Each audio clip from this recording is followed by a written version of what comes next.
안녕하세요. 다원교육 목동관에서 양정고등학교 1학년, 2학년 내신 수업하고 있는 김가람입니다. 2024년 1학기 중간고사 양정고 1학년 내신 분석 함께 진행해 보도록 하겠습니다. 양정고 1학년의 경우 이번에 총 27문항 출제되었고 선택형 20문항, 서답형 7문항 출제되었습니다. 작년에 비해서 전체 문항 수가 조금 줄어들었기 때문에 시간에서 조금 유리하지 않았을까 하실 수 있겠지만 서답형 문제가 오히려 늘어나게 되면서 학생들에 따라서는 시간이 오히려 부족했다고 느끼는 학생들도 있었을 것 같습니다. 화법과 작문, 매체에서는 6문항, 문학에서는 10문항, 문법에서는 11문항 출제되었고 외부 작품 연계 없이 교과서 범위 내의 작품들로만 출제했다는 것이 특징입니다. 구체적인 출제 양상은 실제 고사 원안의 문항들을 좀 가지고 와서 함께 보려고 하는데요. 이 파트 같은 경우에는 화법과 작문, 매체에 해당하는 문항이고 1학기 중간고사 선택형 4번입니다. 청기화라는 이제 화법과 작문 파트에 해당하는 작품이고 이 작품의 글쓰기 개요를 보기로 준 뒤에 이 개요가 글의 내용에 어떻게 반영되었는가를 확인하는 문제였습니다. 문제의 난이도 자체는 그렇게 어렵지 않았지만 그냥 이런 식으로 항상 평이하게 출제되는 것이 양정고 1학년 1학기 중간고사 내신의 특징이기 때문에 이 파트 실수 없이 다 맞는다는 생각으로 꼼꼼하게 공부하는 것이 중요하겠습니다.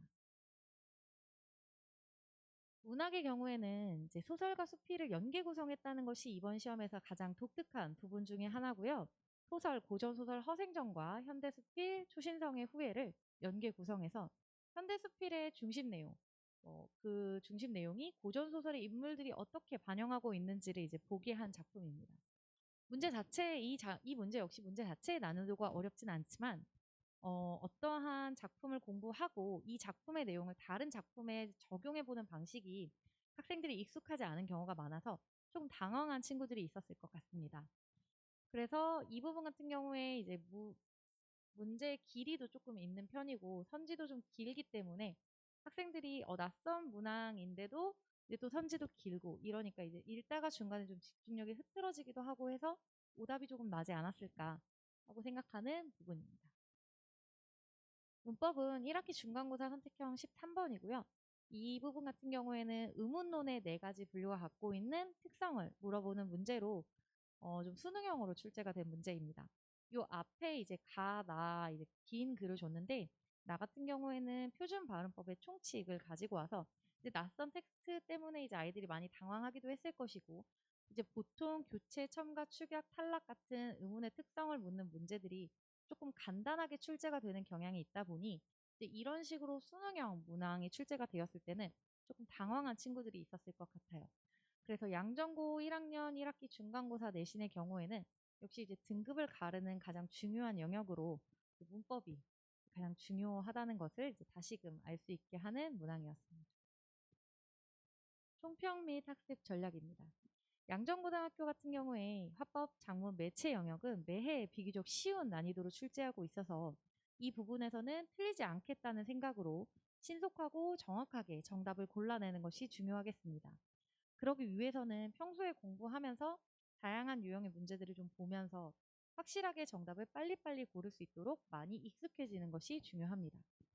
문학에서는 연계 작품 없이 교과서 범위만을 매해 다루고 있기 때문에 전체적인 난이도는 평이하다고 느낄 수는 있겠지만 선지 구성이 조금 애매모호하게 쓰는 부분들이 있다 보니까 아마 우리 학생들 같은 경우에는 오지선다지만 실제적으로는 이지선다처럼 체감하고 있는 부분들이 좀 있습니다.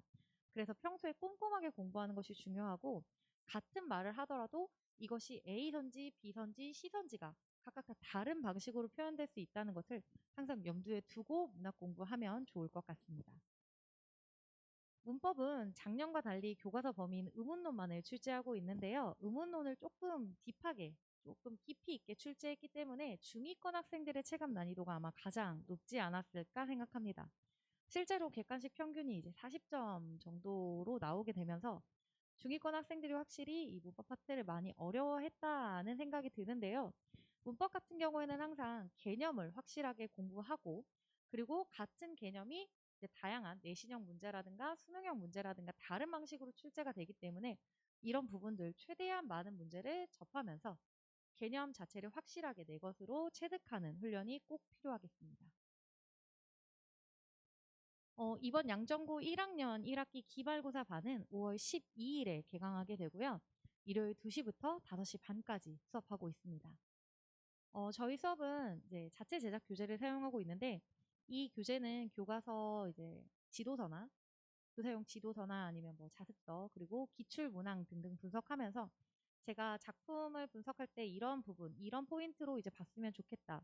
이 부분들은 학생들이 꼭 암기했으면 좋겠다 하는 내용들 전부 바깥으로 빼서 따로 또 만들어 놓은 교재니까 자체 제작 교재 사용하고 있다는 점 이제 알아주셨으면 좋겠고, 그리고 문제들도 이제 제가 직접 엄선해서 진도에 맞춰서 과제로 부여하고 있고, 또 서답형이나 아니면 지압적인 문제들 대비할 수 있도록 손으로 직접 쓰는 그 문제들 혹은 서술형만 전문적으로 대비하는 서술형 완성 문제들, 이렇게 다양한 유형의 문제들 제공하고 있으니까요. 꼼꼼하게 공부해서 클리닉 때 와서 잘 확인하면 이제 좋은 성적을 기대할 수 있지 않을까 생각하고 있습니다. 클리닉 같은 경우에는 제가 직접 꼼꼼하게 과제 확인하고 우리 학생들이 잘 알고 있는지 직접 질문하고 하고 있기 때문에 이제 보내주시면 좋을 것 같고요. 매 수업 이후에는 수업 태도, 과제 완성도 이제 클리닉에서 이제 어떠한 질문했는지, 그리고 이제 제가 생각하는 학생의 약점이라든가 조금 더 보완했으면 하는 부분들 의견 담아서 개별 리포트로 발송해 드리고 있으니까요. 이 리포트 확인하시면서 어떤 부분 공부 조금 더 하면 좋을지, 그리고 지금 현재 우리 학생의 상황이 어떤지 이런 것들 잘 파악해 주시면 좋을 것 같습니다. 매주 테스트 수업 전에 응시하면서 전체 이제 시험 범위 중에서 어떤 파트가 조금 더 약한지, 그리고 같은 파트 내에서 어느 문제 유형이 좀 약한지 이런 것들 약점을 잘 확인할 수 있도록 테스트 보는 거니까요. 테스트 점수와 그리고 또 수업 내용 이런 것들 리포트를 통해서 잘 확인하실 수 있도록 꼼꼼하게 관리하고, 그리고 성실히 이제 공부할 수 있도록 도와서 기말고사 때도 좋은 성적 낼 수 있도록 열심히 하도록 하겠습니다. 감사합니다.